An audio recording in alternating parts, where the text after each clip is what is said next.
Welcome student, मैं हूं Tande sir और आज हम स्टार्ट करेंगे जीटीडी जनरेशन पावर और डिस्ट्रीब्यूशन पावर। और इसमें जनरेशन और डिस्ट्रीब्यूशन में हम सबसे पहले देखेंगे mechanical design of overhead lines. तो ये ओवरहेड लाइंस का यूज़ स्पेशली फॉर ट्रांसमिशन में किया जाता है।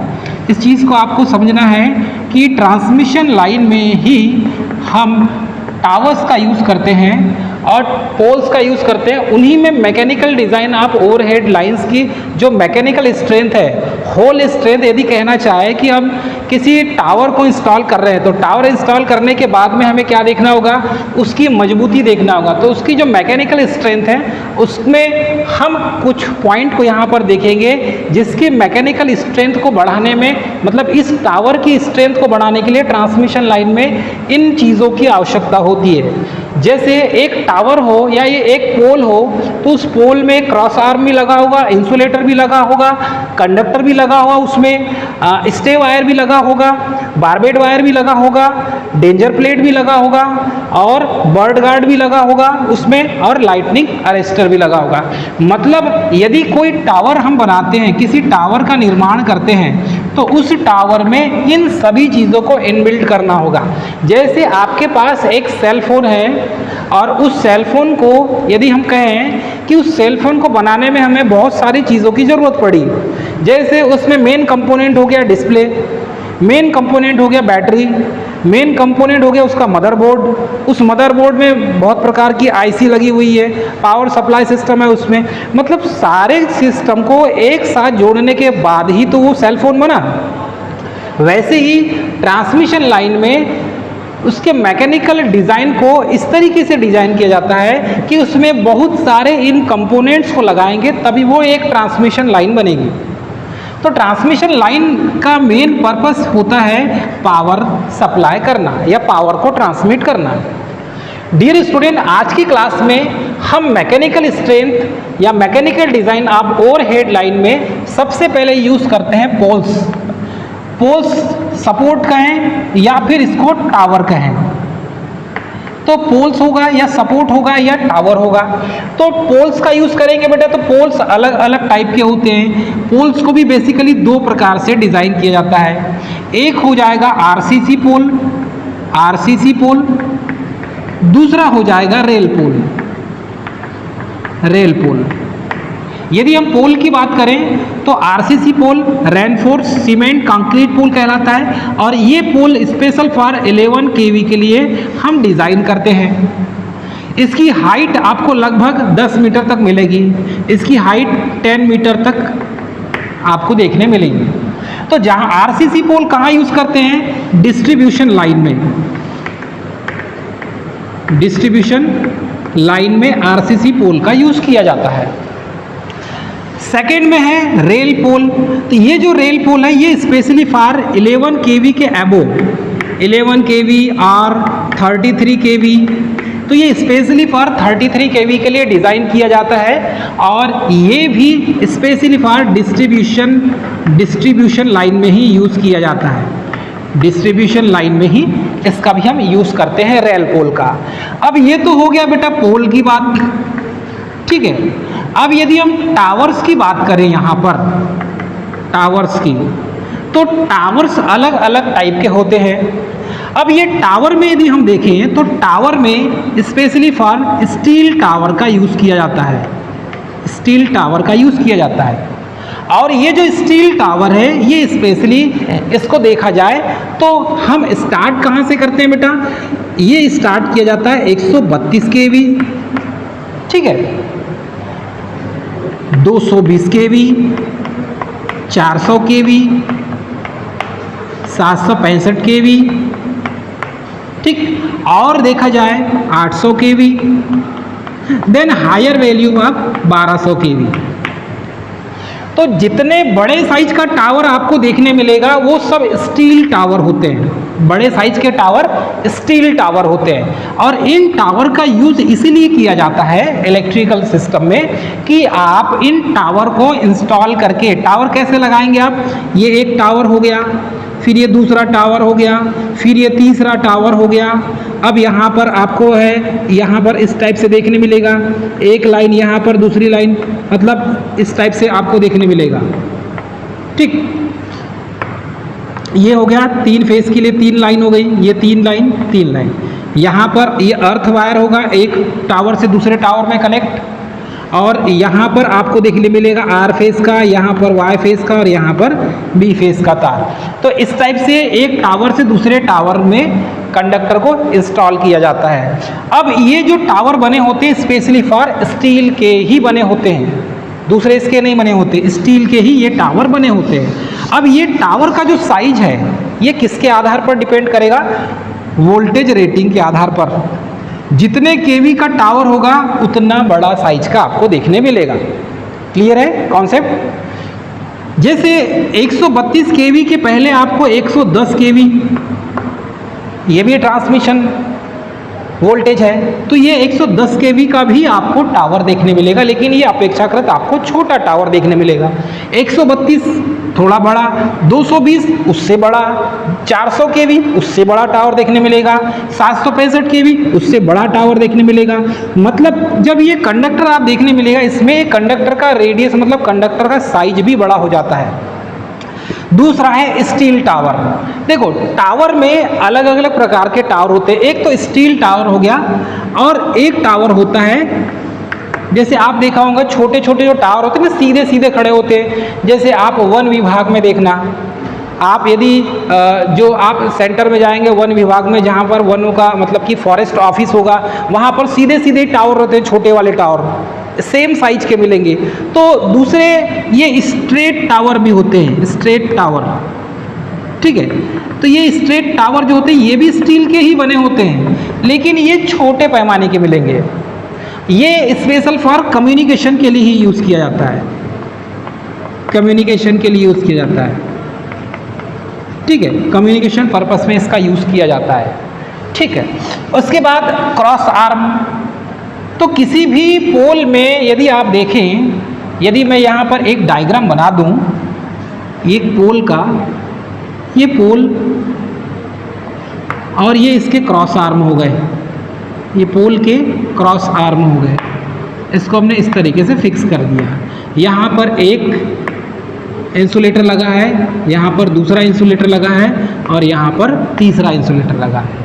तो ये जो भाग होता है यही क्रॉस आर्म कहलाता है। इसे ही हम क्या कहते हैं? Cross arm. ये वाला जो भाग है इंसुलेटर का होगा, तो ये क्रॉस आर्म में ही इंसुलेटर को फिट किया जाता है 3 फेज के लिए। तो क्रॉस आर्म भी आपको समझ में आ गया। ये भी किसके बने होते हैं? ये भी स्टील या तो आयरन स्टील के बने होते हैं, आयरन स्टील के इसे भी डिज़ाइन किया जाता है ताकि इसमें कोरोजन ना हो, जंग ना लगे। उसके बाद देखेंगे इंसुलेटर। तो बेटा HVAC में इंसुलेटर अलग अलग टाइप के होते हैं। इंसुलेटर्स में देखें तो इंसुलेटर स्पेशली फॉर, ये इसके अलग अलग टाइप्स हैं इंसुलेटर के। चलिए कौन कौन से इंसुलेटर हैं इसको भी हम आपको बताते हैं। सबसे पहले तो पिन इंसुलेटर। पिन इंसुलेटर ये स्पेशली फॉर, आप देखेंगे तो 11 kV के लिए डिज़ाइन किए जाते हैं, ठीक है। पिन इंसुलेटर हो गया। Disc insulator, disc insulator 11 kV के लिए इसको भी डिज़ाइन किया जाता है। First, second, third. Suspension insulator, suspension insulator. Strain insulator,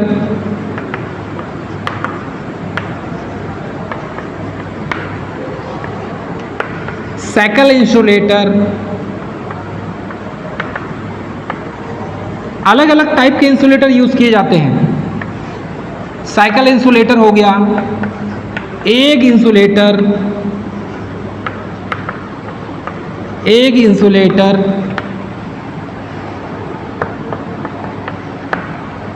तो ये जो पिन इंसुलेटर है ये स्पेशली फॉर, आपको देखने मिलेगा 11 kV line, 33 kV line, 33 kV line, 11 kV line में आपको देखने मिलेगा। डिस्क इंसुलेटर 11 kV के लिए, प्रत्येक डिस्क 11 kV के लिए डिज़ाइन किए जाते हैं। तो 11 kV के लिए डिस्क इंसुलेटर का यूज़ किया जाता है। सस्पेंशन इंसुलेटर में भी आप देखेंगे तो यही डिस्क इंसुलेटर को एक के ऊपर एक ऐसा लड़ी करके कनेक्ट किया जाता है और लास्ट में कंडक्टर को जोड़ दिया जाता है। तो ये हो जाएगा सस्पेंशन इंसुलेटर। मतलब ये जो डिस्क वाला इंसुलेटर, इसी को एक के नीचे एक, एक के नीचे एक जोड़ दिया जाता है, वो सस्पेंशन इंसुलेटर हो जाता है। स्ट्रेन इंसुलेटर भी इस टाइप का ही होता है। साइकिल इंसुलेटर स्पेशली फॉर, देखो ये जितने भी इंसुलेटर हैं ये स्पेशल फॉर, एक तो ट्रांसमिशन लाइन में यूज़ किया जाता है, ट्रांसमिशन लाइन में यूज़ किया जाता है एंड डिस्ट्रीब्यूशन लाइन में, दोनों में यूज़ किया जाता है। ठीक, लेकिन मैक्सिमम रूप से ट्रांसमिशन लाइन में सस्पेंशन और स्ट्रेन इंसुलेटर का यूज़ किया जाता है। क्लियर है कॉन्सेप्ट? शैकल और एग इंसुलेटर ये डिस्ट्रीब्यूशन लाइन में ही यूज़ किया जाता है, डिस्ट्रीब्यूशन लाइंस में ही यूज़ किया जाता है। क्लियर है? एग इंसुलेटर आपको पता है स्टे वायर में यूज़ किया जाता है। एग इंसुलेटर स्टे वायर में यूज़ किया जाता है। ठीक, अब देखो कंडक्टर की बात करें बेटा हम, तो कंडक्टर को भी अलग अलग टाइप से डिफाइन किया गया है। ट्रांसमिशन लाइन में या डिस्ट्रीब्यूशन लाइन में या ओवरहेड लाइन में, क्योंकि ये HVAC लाइन है और HVAC में कंडक्टर का अपना एक रोल है। जैसे टावर में ये इंसुलेटर है और इसी इंसुलेटर के ऊपर में ओवरहेड लाइन का कंडक्टर होता है और यही कंडक्टर आपको मैक्सिमम रूप से देखने मिलेगा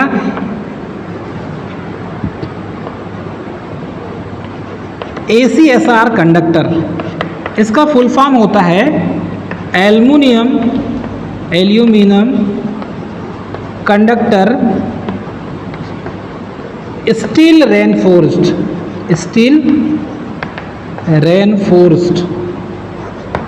तो ये जो कंडक्टर होता है बेटा, ये स्पेशली ट्रांसमिशन लाइन में ही यूज़ किया जाता है एंड डिस्ट्रीब्यूशन लाइन में ही यूज़ किया जाता है। कहने का मतलब है कि ACSR कंडक्टर, इसके अलग अलग टाइप्स होते हैं। यही ACSR कंडक्टर पैंथर टाइप होता है, ज़ेब्रा टाइप होता है और मोस टाइप भी होता है। ठीक है, एक्चुअल में ये 4 प्रकार का होता है। तो इसके क्वालिटी के हिसाब से या इसकी बनावट के हिसाब से जहाँ पर मोटे कंडक्टर यूज़ किए जाएंगे वहाँ पर ट्रांसमिशन लाइन में ज़्यादातर आपको देखने मिलेगा मोटे कंडक्टर, ट्रांसमिशन लाइन में पतले कंडक्टर डिस्ट्रीब्यूशन लाइन में आपको देखने मिलेगा। तो जैसी रिक्वायरमेंट होगी उसके आधार पर ACSR कंडक्टर का यूज़ किया जाता है। तो ACSR कंडक्टर जैसे पैंथर और ज़ेब्रा टाइप का जो कंडक्टर है ये मैक्सिमम ट्रांसमिशन लाइन में यूज़ किया जाता है और ये मोस टाइप का है, ये मैक्सिमम डिस्ट्रीब्यूशन लाइन में यूज़ किया जाता है। तो इसके अलग अलग टाइप्स में, जैसे कि इसमें एक टाइप ACSR बताया, एक होता है ऑल एल्युमिनियम कंडक्टर। ठीक है, तो अलग अलग टाइप के कंडक्टर्स में मैक्सिमम रूप से यूज़ किया जाता है ACSR कंडक्टर। इसकी बनावट आप देखेंगे, कंस्ट्रक्शन यदि अंदर देखते हैं तो सेंटर में आपको स्टील का तार मिलेगा। ठीक है, स्टील वायर सेंटर में मिलेगा और साइड में आपको इस टाइप से छोटे छोटे लपेटे हुए, जैसे इसके किनारे में छोटे छोटे लपेटे हुए, फिर बीचों बीच में मिलेगा इनके सबके। तो ऐसा करते हुए इसके साइड में आपको कंडक्टर जो मिलेंगे वो एल्युमिनियम के कंडक्टर मिलेंगे। ये हो जाएगा एल्यूमिनियम कंडक्टर। बीच में एक स्टील का जो मैकेनिकल स्ट्रेंथ प्रोवाइड करता है और एल्युमिनियम कंडक्टर जिसके सरफेस पर करंट ट्रेवल करती है। तो इस तरीके से ये ACSR कंडक्टर का डायग्राम है, एग्जाम में ये भी पूछा जाता है। अब इसके बाद देखेंगे स्टे वायर। तो स्टे वायर आपको पता है, स्टे वायर का मेन पर्पस होता है पोल को सपोर्ट प्रोवाइड करना। पोल को सपोर्ट प्रोवाइड करना। तो ये जो स्टे वायर है इसे ही यहाँ पर ये जो है ये स्टे वायर कहा जाता है। स्टे वायर का काम है कि इस डिस्ट्रीब्यूशन पोल को सपोर्ट प्रोवाइड करना। एक चीज़ याद रखेंगे, यदि क्वेश्चन ऐसा आए क्या ट्रांसमिशन लाइन के पोल को स्टे वायर से सपोर्ट प्रोवाइड किया जाता है, तो बिल्कुल नहीं किया जाता, क्योंकि उतने बड़े टावर को आप स्टे वायर का यूज़ करके सपोर्ट प्रोवाइड नहीं कर सकते। सेकंड में डिस्ट्रीब्यूशन पोल आपको जहाँ पर भी देखने मिलेगा वहाँ पर स्टे वायर आपको देखने मिलेगा। क्लियर है कॉन्सेप्ट? उसके बाद बारबेट वायर। बारबेट वायर का मेन पर्पस होता है कि इस पोल के किनारे ऊपर साइड में आधे भाग में, मतलब नीचे से लेकर ऊपर, मतलब बीच वाले सेंटर पॉइंट में यहाँ पर बारबेट वायर लपेटा होता है। ठीक है, बारबेट वायर इसका काम होता है, ये कटीले तार होते हैं ताकि इस पोल के ऊपर कोई बंदर या कोई जानवर न चढ़ सके, इसीलिए बारबेट वायर लगाया जाता है। उसके बाद देखेंगे डेंजर प्लेट। तो आपको पता है डेंजर प्लेट किस टाइप से होता है, एक ऐसी ह्यूमन खोपड़ी होती है और इस टाइप से एक प्लेट लगा होता है, यहाँ पर 2 आँख 1 नाक बना दिया जाता है और यहाँ पर लिखा जाता है डेंजर 440 वोल्ट, खतरा, ऐसा लिखा रहता है ना, खतरा। तो ये इस टाइप का डेंजर प्लेट भी कहाँ लगाया जाता है, इसी बारबेट वायर के नीचे में, इसी बारबेट वायर के नीचे में लगा होता है डेंजर प्लेट। प्रत्येक पोल में डेंजर प्लेट लगाना अति आवश्यक होता है। उसके बाद बर्ड गार्ड। बर्ड गार्ड जो है जहाँ पर रेलवे क्रॉसिंग हो या रोड की क्रॉसिंग है वहाँ पर 2 पोल के बीच में लगाया जाता है। जैसे कि ये एक बीच से रोड हो गया, ये बीच से रोड है, ठीक है, ये बीच से क्या है, रोड है, ये एक पोल है, ये दूसरा पोल है। तो यहाँ पर ये कंडक्टर के बीच में नीचे वाले पार्ट में बारबेट वायर लगाया जाता है, ताकि इसे गार्ड वायर भी कहा जाता है। बारबेट वायर नहीं बोलेंगे, इसे हम बर्ड गार्ड या गार्ड वायर बोलेंगे, क्योंकि बारबेट वायर तो ये हो गया। तो ये बर्ड गार्ड या गार्ड वायर क्या होता है कि यदि इन पोल से कभी कंडक्टर टूट के गिर जाए तो ये गार्ड वायर के ऊपर ही गिरे, रोड में ना गिरे, ताकि उस रोड में चलने वाली जो गाड़ी है या ह्यूमन जो भी है उसको नुकसान ना पहुँचे। ठीक है, उसके बाद देखेंगे लाइटनिंग अरेस्टर। तो बड़े बड़े ट्रांसमिशन टावर में लाइटनिंग अरेस्टर का यूज़ किया जाता है। जैसे बड़े बड़े टावर में लाइटनिंग अरेस्टर कैसे यूज़ करेंगे, तो इस टाइप की जो स्टील ऐसे पोल खड़े हुए वाले पोल होते हैं, जैसे इस टाइप के M साइज के पोल होते हैं, यहाँ पर एक कंडक्टर होता है, यहाँ पर इसका एक कंडक्टर होता है, यहाँ पर तीसरा कंडक्टर हो गया R, Y और B, ठीक है, और यहाँ से 2 अर्थ का तार मिलेगा आपको और यहाँ पर R फेस का, Y फेस का, B फेस का तार मिलेगा। ऐसे टावर में आपको देखने मिलेगा लाइटनिंग अरेस्टर, ठीक है। लेकिन मैक्सिमम आपको ऐसे टावर में भी देखने नहीं मिलेगा, आपको मैक्सिमम जो है डिस्ट्रीब्यूशन जो टावर होते हैं, मतलब कि डिस्ट्रीब्यूशन जैसे H पोल माउंटेड है, जैसे ये H पोल है, मानकर चलिए यहाँ बीच में एक ट्रांसफार्मर लगा हुआ है, तब यहाँ पर आपको लाइटनिंग अरेस्टर मिलेंगे। डिस्ट्रीब्यूशन मतलब H पोल माउंटेड ट्रांसफार्मर में लाइटनिंग अरेस्टर ज़्यादातर देखने मिलेंगे, ठीक है। या तो फिर आपको लाइटनिंग अरेस्टर सब स्टेशन में देखने मिलेगा।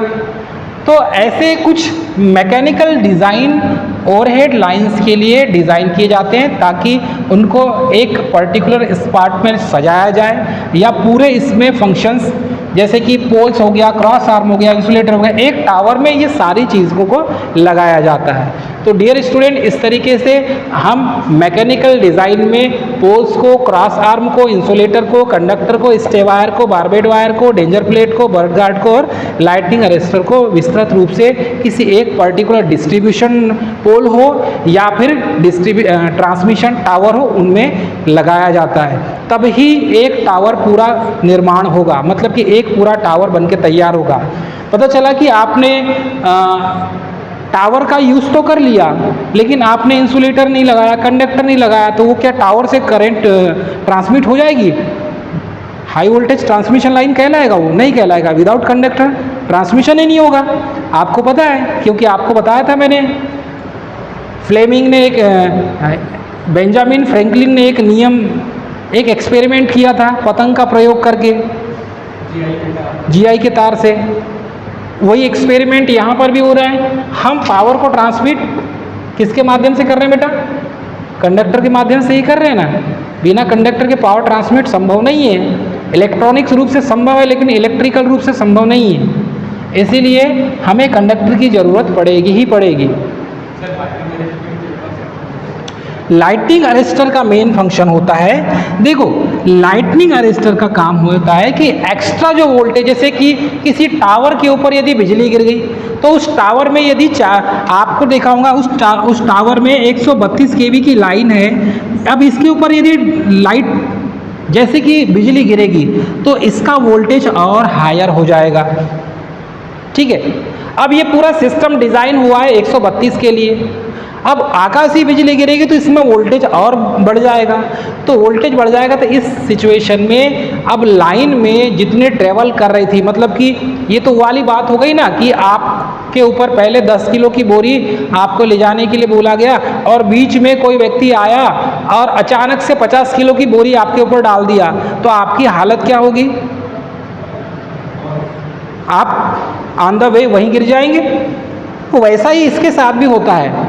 तो जैसी एकाएक आकाशीय बिजली गिरती है तो इसका काम है ये लाइटनिंग अरेस्टर का, क्योंकि लाइटनिंग अरेस्टर डायरेक्ट अर्थ से कनेक्ट होता है। तो ये क्या करता है, जो एक्स्ट्रा वोल्टेज है, ओवर वोल्टेज है, वो ओवर वोल्टेज को ये क्या कर देता है बेटा, सीधे ग्राउंड कर देता है और खुद सेफ हो जाता है। और उस सिस्टम में लगे हुए जितने भी मशीन्स हैं, जितने भी इक्विपमेंट्स हैं, जितने भी कंपोनेंट्स हैं, क्योंकि आपको मालूम एक ट्रांसफार्मर करोड़ रुपए का है, लाखों रुपए का है, महंगे हैं, एक्सपेंसिव होता है। Circuit breaker, switch gear, isolators वगैरह सब महंगे हैं। कंडक्टर भी महंगा ही है, इंसुलेटर भी महंगा ही है, आइसोलेटर भी महंगा ही है। तो अब इनको फूटने से, खराब होने से, जैसे CT-PT लगे होते हैं इसमें, उनको खराब होने से बचाने के लिए यही एक अच्छा माध्यम है कि लाइटनिंग अरेस्टर का यूज़ करके जो आकाशीय बिजली गिरी हुई है, एक्स्ट्रा जो वोल्टेज है, ओवर वोल्टेज है, उसको ग्राउंड कर दिया जाए। तो ये लाइटनिंग अरेस्टर जिसे त्वरित चालक कहा जाता है, ठीक है, सर्ज वोल्टेज होने पर उसको ग्राउंड कर देता है। तो आज की क्लास में इतना ही डियर स्टूडेंट, मिलेंगे नेक्स्ट क्लास में, तब तक के लिए जय हिंद।